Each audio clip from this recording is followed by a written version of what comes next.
In this video, we're going to take a look at Lamy Crystal Topaz. Let's jump straight to the end with my opinion.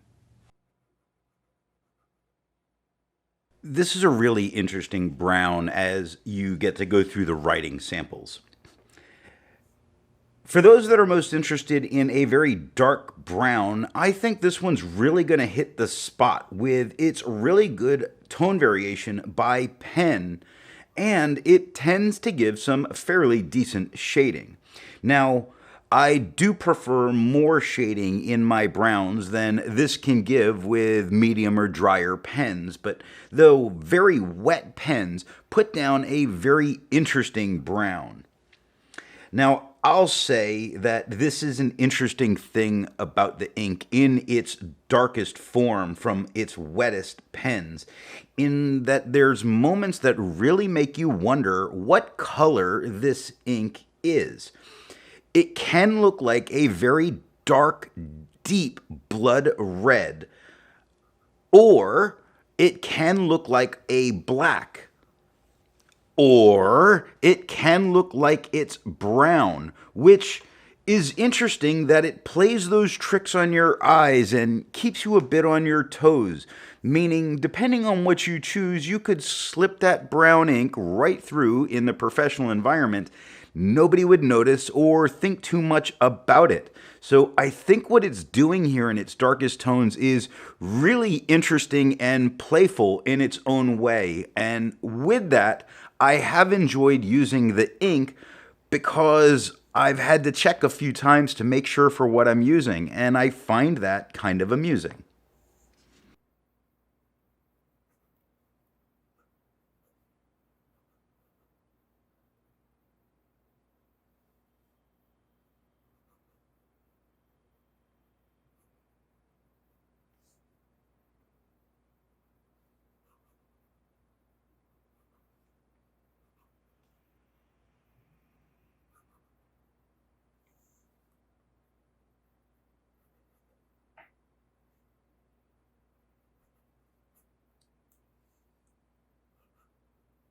I like to change things up by using a different pen each day. Today that pen is a Hero 7035 with a fine nib.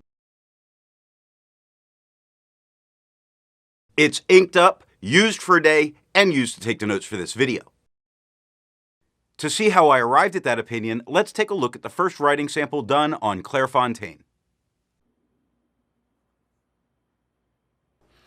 Looking at the fine nib, we get no feather, we get no spread, we get some decent shading from this, and it's going from nice mid-tones to darker tones all the way as it's doing, and it's really very gentle in and out. Like if you look at the word his and opinion, in both cases, it's going from a much darker to a much lighter tone and very gently in and out, where you really have to hone in on the lighter letters and the darker letters to see how gradually it is shading. It's doing it very nicely.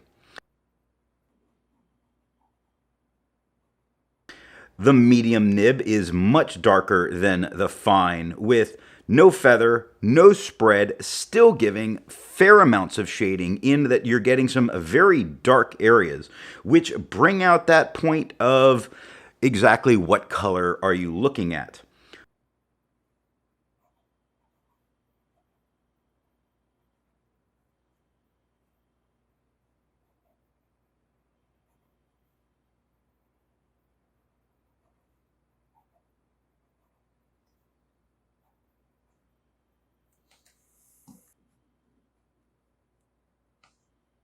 Looking at the broad nib, it's a little bit darker than the medium with no feather, no spread. I think the shading is much better in what we're seeing with the broad than what we had seen with the fine or the medium.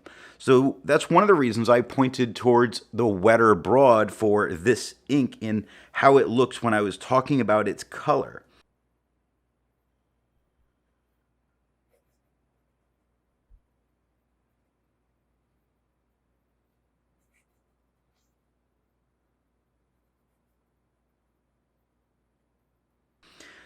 Looking at the back of the page, we get very minor ghosting and no bleeding. To have a range of experience with this ink, all of the writing samples are done with A Nemesine singularity with a fine nib.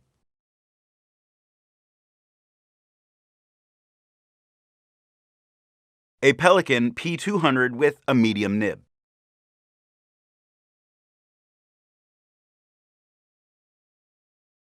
A Duke 209 with a Fude nib.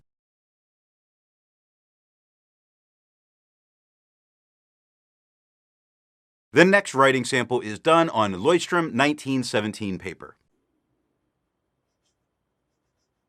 Looking at the fine nib, we get no feather, no spread. We do get light bits of shading. The most noticeable thing here is how much darker this ink is on this page, which I really think is because of it being a toned paper. So whenever you're using toned paper, you just have to know how it's affecting things. But we're keeping very much that dark brown, and it's just at that tone where it starts to look a little bit red, but still brown.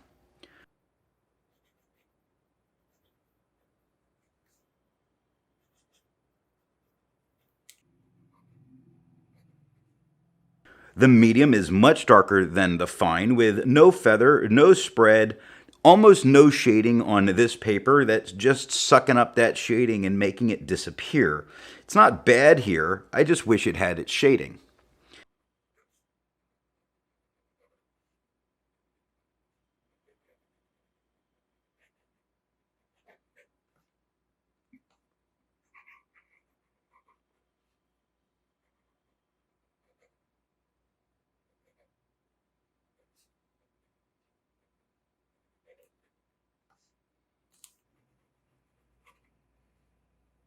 The broad nib is about the same tone as the medium, with no feather, no spread, almost no shading. For instance, if you look at the word it at the bottom of the T and the very top of the T, it's darker than the line that crosses the T. Pretty interesting. The word cannot goes from lighter to darker at the first N, lighter at the second N. So this medium is shading much better, or sorry, the broad is shading much better than the medium did.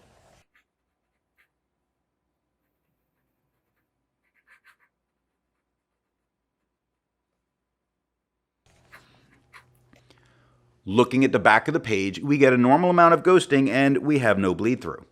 I agree with Vita. There's a lot to learn by doing multiple chromatographies.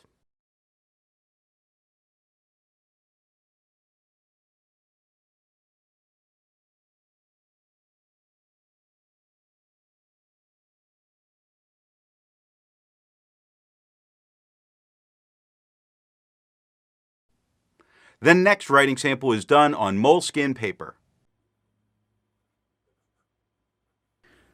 Looking at the fine nib, we get no feather, we get no spread, we get some light shading. What I notice here is, compared to especially the last toned paper on the Leuchtterm, I'm seeing more of the red tone here than I did on the Leuchtterm. Although it was coming through there, I think it's a little more pronounced here.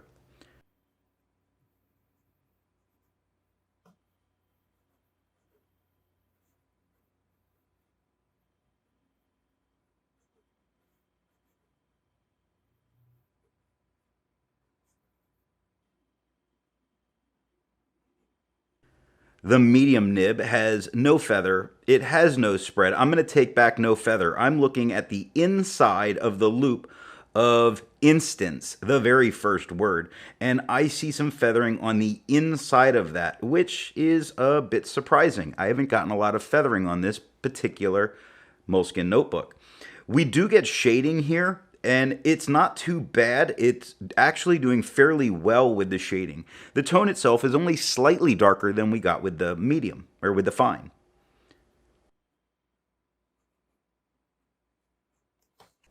The broad nib is right about the same tone as the medium. It does have some feathering through quite a bit of it. You see it in the word average, you see it in the F of the, you see it on the top of the H of the.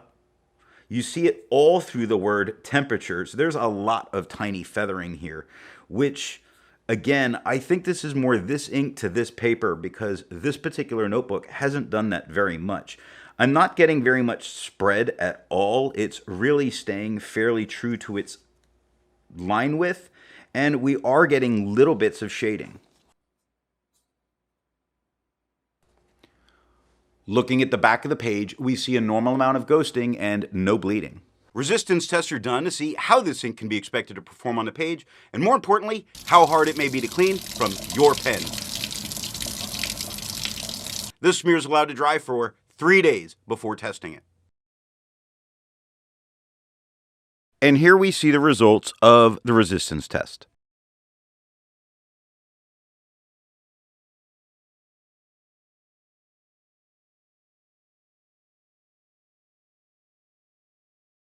The next writing sample is done in a composition notebook. Looking at the fine nib, we get no feather, we get no spread, we get a red-leaning brown, but this paper has a tendency to alter how an ink can look. We do get little bits of shading throughout the writing, which is pretty nice. I just think if you were using this in your notes, it would, because of its situation and where it is, you might think of it more as a red than a brown.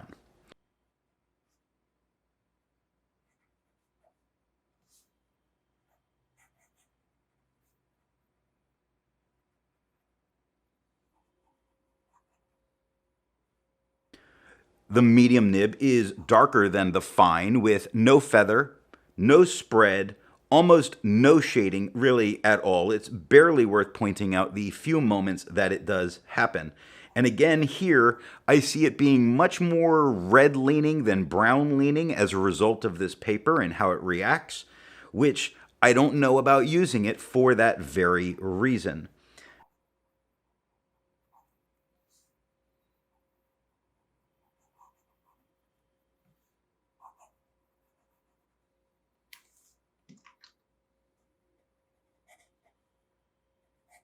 The broad nib is darker than the medium with no feather, no spread. Yes, it does shade. Like when you see the word pound, it starts darker, gets lighter, and gets darker again. But it's still very much showing more of that red in this case.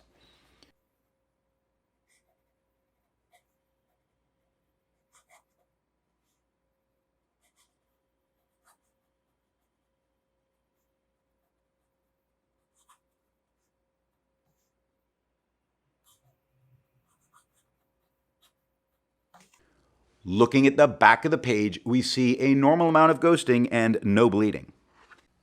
With over 1,000 inks reviewed, let's take a look at some color comparables. Here is Ackerman number 23.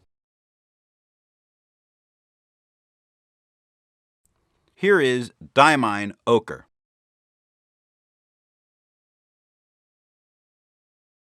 Here is Levenger Cocoa.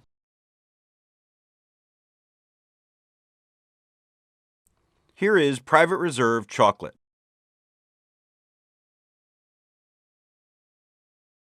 The next writing sample is done in a Mead 5-star notebook. Looking at the fine nib, we get no feather. I think we have a slight bit of spread here. That looks a little bit wider than some of the other writing from this particular pen.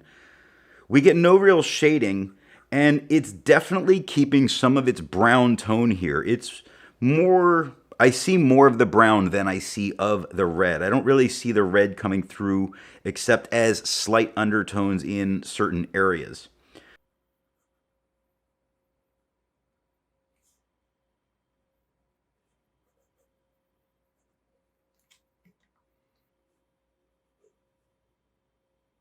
The medium is darker, much darker than the fine, with no feather and no spread, and a few moments of shading. The shading here is very stark moments that are very dark. It doesn't have that gentle in and out like it did on the Clairfontaine.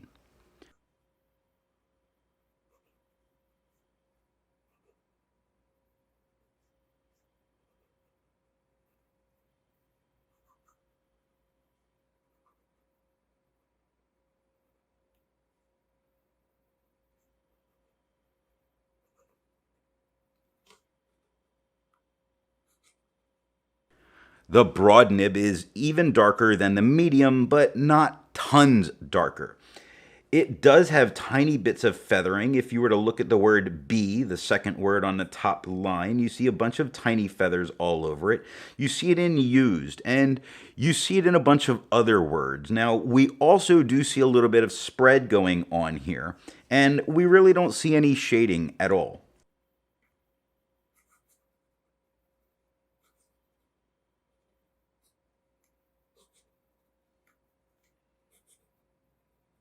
Looking at the back of the page, we see a normal amount of ghosting, and we had no bleed through that came and touched the page underneath. While it's nice to find other inks in the same color family, I'd prefer to find an ink that complements its color on the page. Here is a blue ink by Bookbinders, Blue Racer Snake. Here is a blue-black ink by Krishna, Monsoon Sky. Here's a turquoise ink by Noodlers, their Dostoevsky. Here is a yellow ink by Zeherban, their Amber de Bermini. If you'd prefer different complement colors, then there's links to those different playlists down in the description. Or you can click on my face. That'll take you to my channel page. Then click on the playlist tab. Scrolling down, you'll be able to see all of the playlists that are here on the channel. The last writing sample is done on 20-pound copy paper. Looking at the fine nib, we have tiny feathers. We have a little bit of spread. I see this as very manageable on this paper, and it looks like a deep dark red, not a brown here. No shading. Not normal for this paper though, as far as to get shading.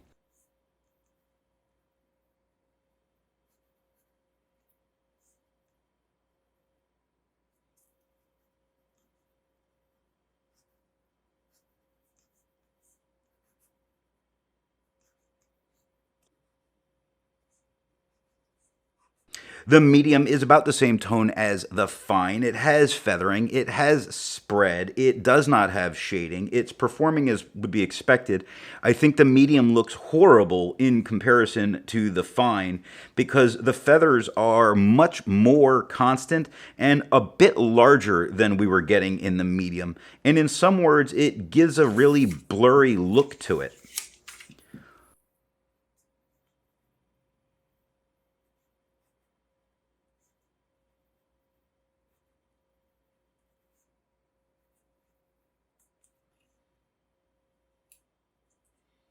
Looking at the broad nib, it is by far the darkest tone on the page. We still have some of that brown and a little bit of the red showing here. The paper really bringing that out. It feathers a lot, like crazy. It's like Big Bird vomited.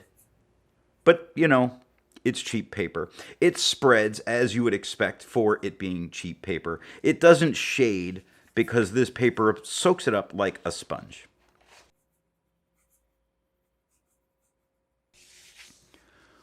Looking at the back of the page, we have not too bad at ghosting, really. It's doing very good as that goes, and nothing bled through and touched the page underneath. So what nib and pen do I think is going to give the best writing experience with this ink? This ink for me is a dealer's choice, depending on what you want. Go for a wet pen to get a very dark brown and those color tricks that this ink's gonna like to play, like is this a blood red or is this a black or a very dark brown, and it doing that can be very interesting to see. Now, a dry fine or dry medium is really going to show off the brown that this ink should be, and it's going to let it have a lot of shading. I think it's going to look really good. Now, I say it's a dealer's choice with what you're after because for me, honestly, choosing between those two options is really difficult. And when an ink can do so many different things and you can enjoy all of them, that's pretty interesting. I hope you got something out of this video, and if you want to be able to follow me over on Instagram, I'm there as an ink guy. Thanks for watching.